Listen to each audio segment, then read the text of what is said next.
Untuk pengetahuan, tahun 2010 Selangor juara Liga Super. Macam kita tahulah, itu adalah rival pada KL, which is Derby Lembah Kelang. Dan tahun tu KL berada di tangga ke-9 di bawah KL Plus. Tetapi disebabkan KL Plus menaik diri, Perak yang nombor 10. Tahun 2011 pula kita ke tangga yang ke-12. Bayangkan daripada nombor 9 kita turun ke tangga ke-12. Memang teruk lah. Tapi bezanya sebab masa tu Liga Super 14 tim. So selamat lah. Kalau ikutkan 12 ni, KL nombor last dah kalau ikutkan, kalau yang sekarang ni lah. Okey, tahun 2012 KL di tangga yang terakhir, di mana kita tahu KL tersingkir tahun 2012 dan tak ada menang dan menjadi mangsa belasahan. Memang teruk lah KL time tu.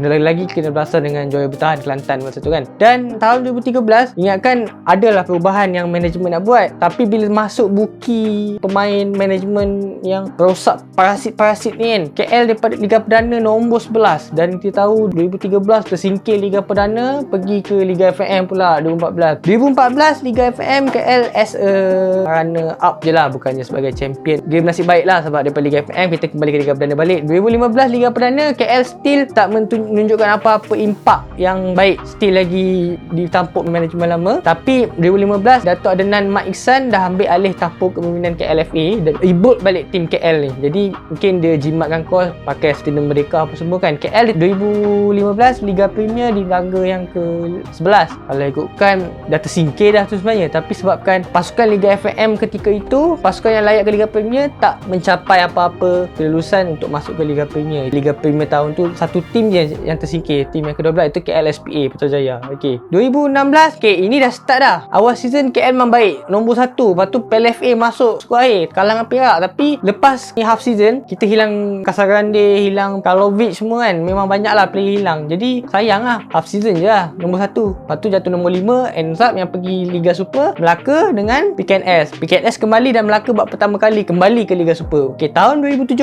tahun ni memang memang tahun KL memang kita bawa apa jadi kena juga masuk liga, sebab pasukan-pasukan yang kat bawah tu semua tengah tak kuat dan memang tengah jahanam lah orang kata, lagi Perlis, ATM apa semua kan. Tapi sebab satu challenge Terengganu je. Dan 2017 bagi aku adalah tahun yang paling best lah pada aku, sebab 4 pasukan daripada Liga Perdana pergi Liga Super, dan masa tu KL memang nak juara Liga Perdana. Apa yang akan terjadi, KL nak juara Liga Perdana juga, sebab kita dah lama tak ada piala lah, sebab piala tahun 2000 itu pun piala Sumbangsi. Dan masa tu last game point sama dengan Terengganu, sebab kita seri kalah menang semua sama tau. Bezanya jaringan KL lagi banyak lah, sebab KL dia bantai Perlis, dia bantai TM sampai 5 kan. Jadi masa tu point ditentukan oleh siapa menang dan siapa kalah. Masa dekat Pasir Gudang lawan JT2, memang ramai lah fan KL yang turun Pasir Gudang, sebab kalau menang KL auto champion, tapi kalau kalah Terengganu menang, Terengganu yang champion. Masa tu memang kedudukan tak memihak KL, dan Terengganu masa tu tengah leading PKNP. Masa tu memang tahu berdebar ni, sebab tahu kalau kita orang kalah Terengganu menang, Terengganu champion, dan Terengganu pergi Liga Super dengan dalam champion. KL pergi Liga Perdana nak champion juga, tapi akhirnya kita berjaya juga. Walaupun kalah, PKNP tolong kita orang menang game last, dan akhirnya KL juara Liga Premier dan dapat sekurangnya satu piala lah. Lepas tak silap aku 7 tahun tak dapat piala kan. Apa yang Dato' Adenan Mat Iksan buat ni kira betul lah. Tahun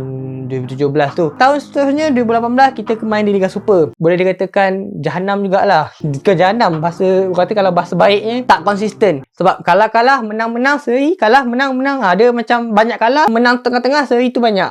Tapi kalah lagi banyak lah. Dan macam korang tahu, tahun 2018 ni perubahan tampuk kerajaan kan, sebab pilihan raya. Jadi banyak bola sepak yang dia punya manajemen FA dia berubah. Jadi adalah sebab-sebab kenapa KL tak perform apa semua. 2018 tu memang kita duduk di tangga ke-10, hampir-hampir ke Liga Perdana lah. Tapi nasib baik ada Kelantan.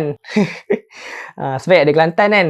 So tahun 2019 itu officially memang kita kembali ke Liga Premier, sebab KL di tangga yang ke-12 memang unlucky lah. Tapi 2019 tu bersebab player pun tak happy nak main. Sebab apa? Ada pergolakan dalam management, ada yang puak sini, ada yang puak itu. Tak silap aku tahun tu tak ada presiden, memang main tak ada presiden. Jadi memang barai lah KLFA tahun 2019, dan yang efek ke tim KL sendiri. Tapi quarter final alhamdulillah lah sampai ke PLFA. Malangnya Challenge Cup tersingkir awal, walaupun Challenge Cup tu satu-satunya piala untuk KL sekurangnya juara lah. Sebab Challenge Cup ni kita tahu dia punya undang-undang dia, affiliate club, IPT, pasukan Liga Premier yang tak layak ke Piala Malaysia. Itulah, dengan satu pasukan Liga Super di tanggal ke-12 itu KL kan. So tahun 2020 dia buat balik bila Atuk YB Khalid Samad dilantik sebagai Presiden KLFA yang baru. Khalid Samad buat balik. Walaupun 2020 tu COVID kan, Penang pun kuat juga masa tu. Memang tak boleh nak nafikan lah, memang tahun tu KL just nombor 3. Tapi walaupun nombor 3, KL tetap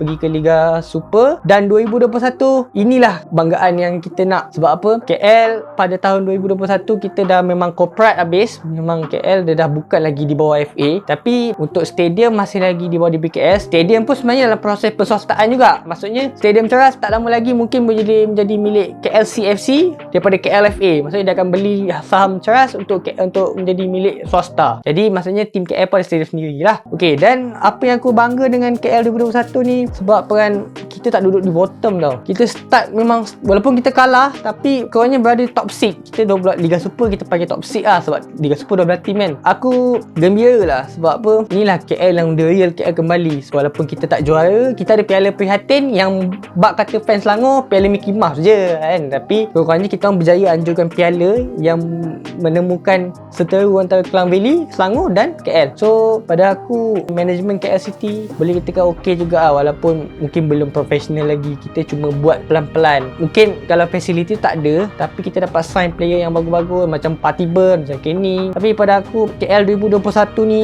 adalah KL yang berbeza daripada KL 10 tahun yang sebelum. Pada semua fan-fan KL, banggalah dengan tim korang. Korang sokong daripada sekarang pun tak apa. Jangan anggap okey ni KL lah, KL tim kecil, siapa nak sokong kan. Tapi korang tak tahu tau, bila korang sokong tim yang kecil, tim yang kecil tak pernah ada apa-apa, one day tim tu ada piala, baru korang nak sokong dia. Padahal dulu korang sokong tim yang hebat-hebat macam Kedah, JDT, Terengganu, Pahang apa semua kan. Sekarang ni kau tengok Pahang kat mana, kau tengok Perak pun kat mana sekarang.